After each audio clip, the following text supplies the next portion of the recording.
Hello, everyone, and welcome back to Podcast ABNR. Today's topic will delve more into a topic that is highly relevant to business person out there as well as any civilians, and that is about electronic land certificate or e-certificate. Now, what does that mean to landowners, investors, as well as property developers? And we're about to find out more about that, and without any further ado, let's get into the discussion with our senior associate, Bang Danny, as well as our associate, Adin. Well, before we get to our topic, I think it's best for our audience to get to know our speakers first. So, guys, the floor is yours. Hi everyone, my name is Danny Tanuwidjaya. I am a senior associate in ABNR. I've been working in the legal industry for almost 15 years, and currently my focus is on real estate and project finance. Hello everyone, my name is Gladyne Mesepi, but I usually go by Adin. I joined ABNR back in December 2023, and during my time here, I usually work on real estate matters with Bang Dani and banking and finance, as well as corporate and M&A matters as well. Thank you, Bang Danny, as well as Adin. Well, I think it's best for us to get to know what e-certificate first, and also maybe could you please explain a little bit about the background behind this topic? Sure, Reza. E-certificate is the land certificate that is issued through the electronic system of the land office, and it was issued in the electronic format and recorded in the online database of the land office. The certificate was introduced back in 2016 as an effort of the government to eradicate the land mafia and to minimize the risk of land overlapping, as well as to mitigate the risk of loss or damage to the land certificate that is still in the physical land certificate back then. The term electronic certificate or certificate electronic in Bahasa was first introduced in 2021 by the enactment of the Minister Regulation Number 1 of 2021.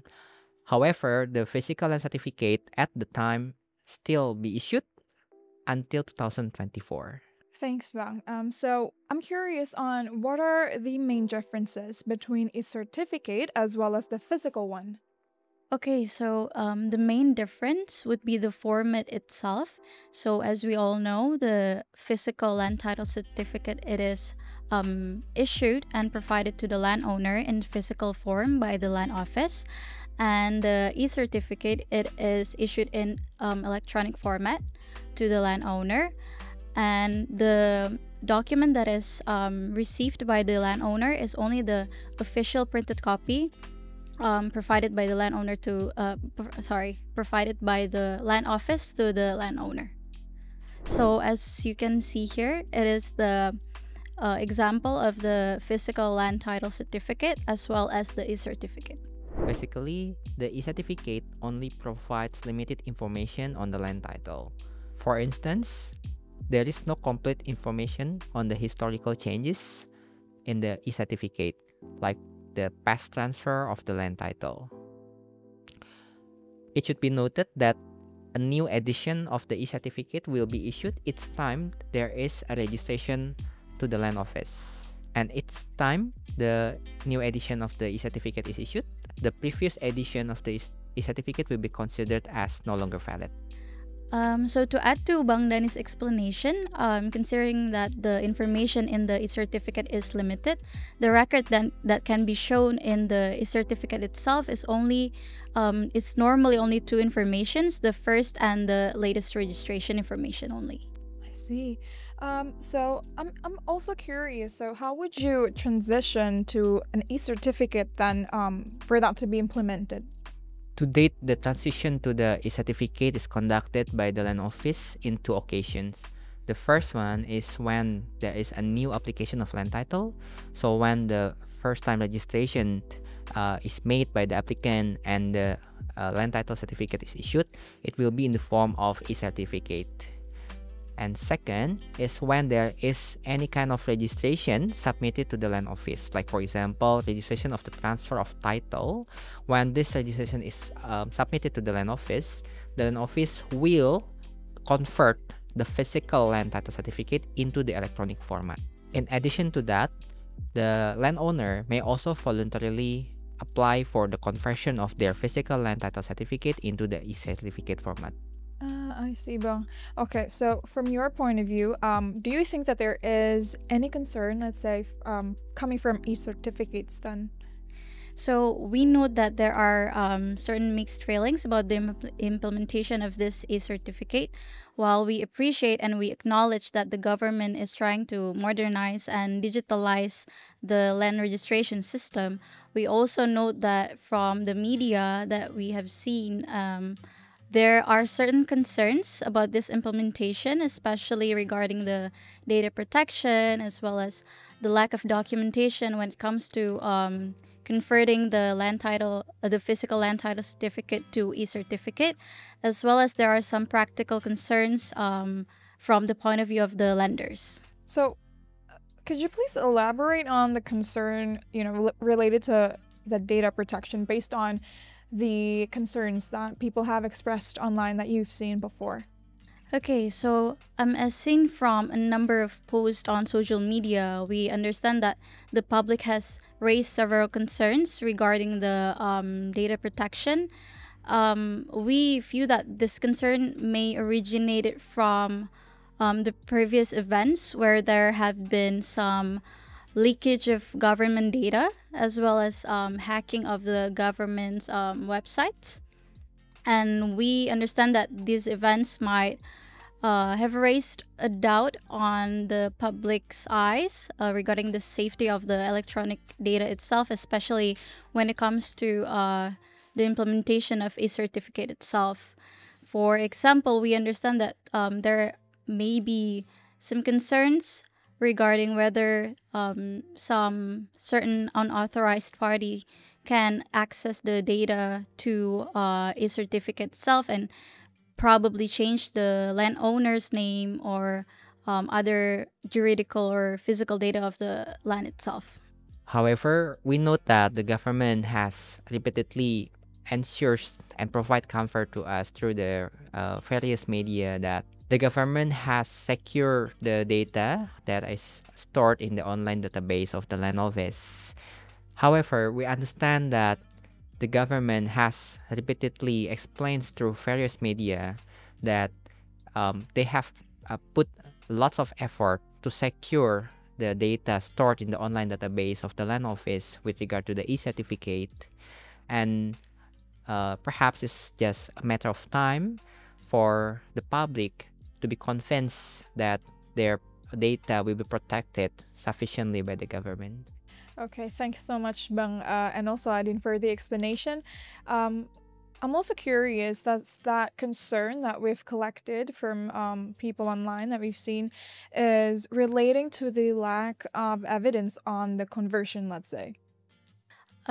So yes, in our perspective, such concern might also be related to the lack of evidence on the conversion of physical land title certificate to the electronic certificate, because we understand that the land office can issue an official printed form of the e-certificate itself. However, we understand that maybe for the landowners or the public, that document might not be sufficient because, again, the quote-unquote real form of the certificate itself is in the electronic form. Okay, thanks, Dan. You've mentioned a lot about the concerns that you've seen, a lot about the existence of e-certificates, but could you please explain to us, as well as the audience, about the practical concerns to the lenders there is about the existence of e-certificates? Sure, Reza. So in the previous regime of the physical land certificate, the lenders normally will require the physical land certificate to be provided to them for their safekeeping. This will ensure that the landowner or the borrower will not be able to do any transaction toward the land title, because for any land title transaction, the notary or PPAT as well as the land office will require the original physical land title certificate to be provided to them. However, in this e-certificate regime, there is no requirement to provide the official printed copy or other form of physical form of the e-certificate, because the real certificate is in the electronic form. So there might be a practical concern from the lenders which no longer be able to hold the physical land title certificate. For example, that might be the case for the power of attorney to grant the mortgage, or in Indonesian language we call it SKMHT.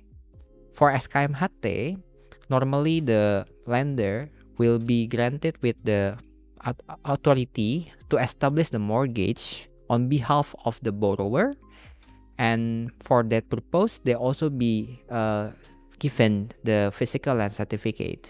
We wonder for the current e-certificate form whether such SKMHT will still be able to provide sufficient comfort to the lenders when the lenders would like to establish the mortgage. One of the possible practical concern is that the borrower who is not having any good faith might acting to conduct any transaction toward the land without having any approval from the lender. Okay, Bang, thank you so much for the explanation. I think that is quite logical. Therefore, there are many concerns. In that sense, of course, that can arise from the existence of e-certificates.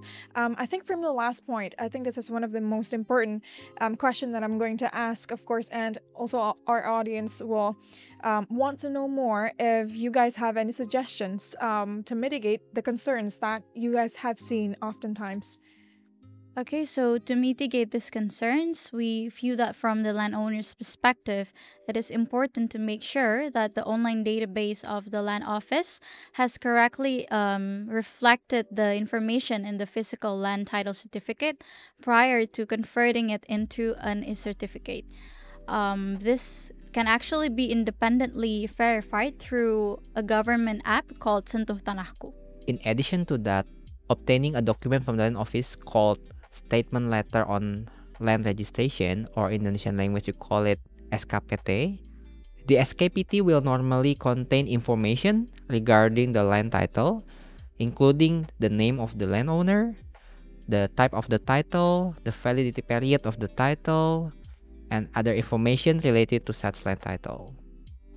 Further, to the extent possible, obtaining a statement letter from the notary who assists in the conversion process or the registration process will also be beneficial to confirm that such notary has seen that the physical certificate is registered under the name of the applicant, and he or she is the one who apply and assist in the registration, and the e-certificate has been issued to the same landowner. To add to Bang Danny's point, requesting an official printed copy of the e-certificate is also a suggested practice, as it currently might be the only physical evidence that can be obtained from the land office. The official printed copy from the land office actually uses a spatial paper with holograms, so it cannot be easily forged. And for the legal practice, in terms of the due diligence, it is highly advisable to review first the physical land certificate prior to the conversion if it is available. Second is the whole edition of the e-certificate from the first edition until the last edition. And third is the latest SKPT on its land certificate. Thank you so much, Bang, as well as Adin, for the explanation. I think today's topic is very important for our audience to get to know an e-certificate, because it is new and we've seen a lot of concerns surrounding the practical implementation of it. So I think we hope that our audience learned something new, and I think the key takeaway is that we must be cautious in responding to the implementation of this electronic certificate, but not be afraid as well as not be suspicious.